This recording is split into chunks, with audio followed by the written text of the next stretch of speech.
This is the day that the Lord has made. Let us rejoice and be glad and live today. Prophets are not hard to find within our biblical text, for the definition of a prophet is one who speaks on behalf of God. Moses was one of the first great prophets, speaking for God in front of Pharaoh, demanding that this king of Egypt release the Israelites from their slavery.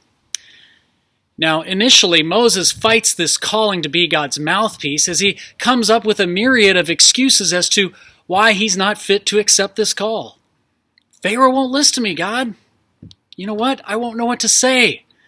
I'm not a very eloquent speaker. And with each excuse comes a rebuttal from God as he says to Moses, "Trust me, you can do this." As Moses nears the end of his life, he finally realizes that, indeed, he has been a prophet. The people have been freed from Pharaoh's clutches. Moses receives the law on the top of Mount Sinai. The Israelites wander through the wilderness for 40 years. And now here they are, on the cusp of entering into the promised land, that land that was first promised to Abraham and to Isaac and to Jacob. But before they enter the land, Moses speaks a pretty long discourse on God's behalf. Among the words that are spoken are these: "Then the Lord replied to me, I will raise up for them a prophet like you from among their own people. I will put my words in their mouth of the prophet who shall speak to them everything that I command." Unbeknownst to Moses and the rest of the Israelites, he will not set foot in the promised land.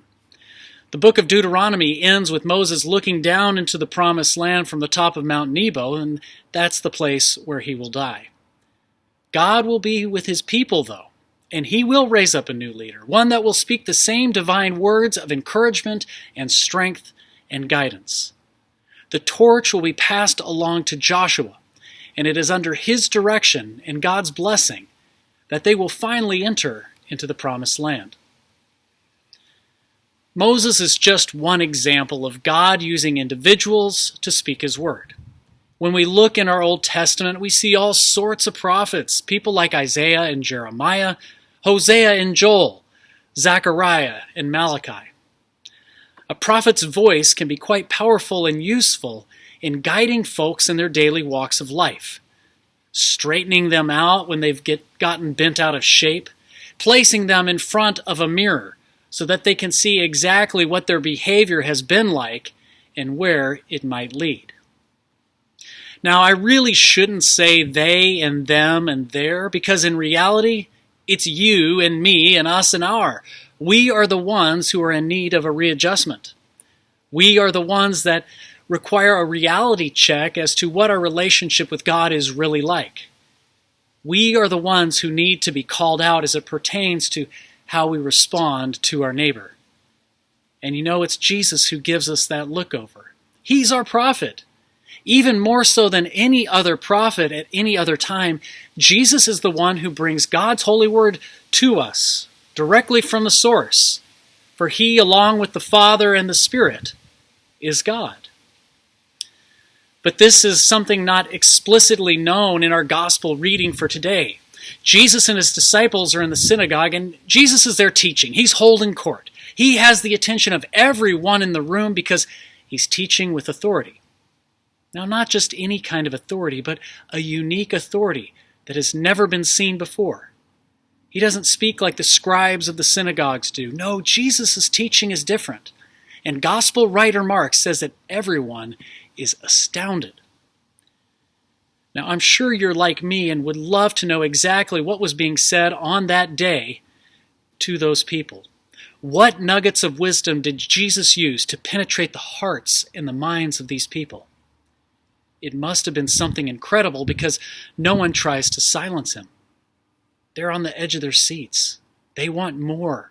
They crave more. And Jesus has their undivided attention. We really can only speculate as to what Jesus was teaching. But maybe the real teaching wasn't in Jesus' words, but rather in his actions. Jesus teaches in different ways when situations demand it. Sometimes it's through a parable or a story, like the parable of the vineyard, the parable of the prodigal son, the parable of the Good Samaritan. But on other occasions, Jesus teaches through his actions. And I think that's exactly what Jesus is doing here. Jesus has captured the attention of the people when out of the blue comes a man with an unclean spirit, shouting and causing a scene. Now just imagine if you're sitting in church and that happens while the preacher's up there preaching. I would guess a few people would probably get up and try to escort that person out of the sanctuary and into the narthex or maybe into the parking lot as they say, "Shh, quiet, quiet. You have to be quiet. Church is going on." We don't want to disrupt. But instead of removing the man, Jesus just stops what he's doing and he tends to the man's needs. He rebukes the evil spirit. He commands it to be silent and to come out of him. And with these words, the spirit is cast out, pouring even more disbelief into the minds of the synagogue crowd. They can't believe this unique authority that Jesus possesses. This story from the Gospel of Mark demonstrates that when Jesus teaches, he doesn't just talk the talk, but he also walks the walk.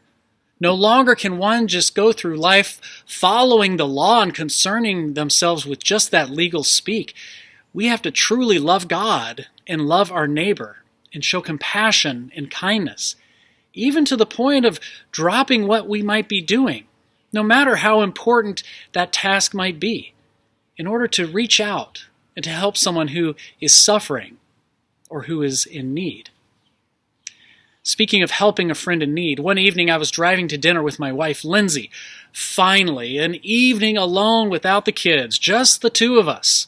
Well, halfway to the restaurant, I got a call on my cell phone from a buddy who just got in a car accident. He and his family, they were okay, but they needed a ride to their house because the car was not drivable. Well, without hesitation, I turned our car around to go and help my friend. It was a no-brainer. However, it made me wonder if I would have acted in a similar fashion for someone I had no connection with. Like, how about a perfect stranger? Or even better yet, how about someone I don't really get along with at all? I can't say that I would have done the same thing and interrupted my evening and my plans. It becomes just a little bit harder. Jesus, our prophet, speaks the words, then he demonstrates with his actions how we are to go about in living. God's blueprint for life is quite easy to understand. That plane's loud. God's blueprint's quite easy to understand. We gotta love God and we gotta love people. It's what we're expected to do. It's what we're called to do as disciples in the faith. Jesus takes that act of compassion even one step further than any of us could ever go as he goes to the cross on our behalf. And while we can't equal a sacrifice of that magnitude, we can be prophets in our own right, telling the story of Jesus' undying love for all people, and not just that, but demonstrating that love in our lives. Our calling to be God's mouthpiece, it might seem hard to do. It might frighten us. Could maybe even cause us to squirm a little bit. We might even act like Moses and come up with a slew of excuses ourselves. Hey, no one's listening to me, God. I don't know what to say. My faith, it's not that strong. I'm really not that much of a people person. You know, God, I'm just too busy with my own life. But with each excuse comes a rebuttal from God as he says to each one of us, trust me. You can do this. Amen. Remember as you go about your day that yesterday is gone, tomorrow does not yet belong to you. So why not live today, knowing that you never walk alone? See y'all next week. Later.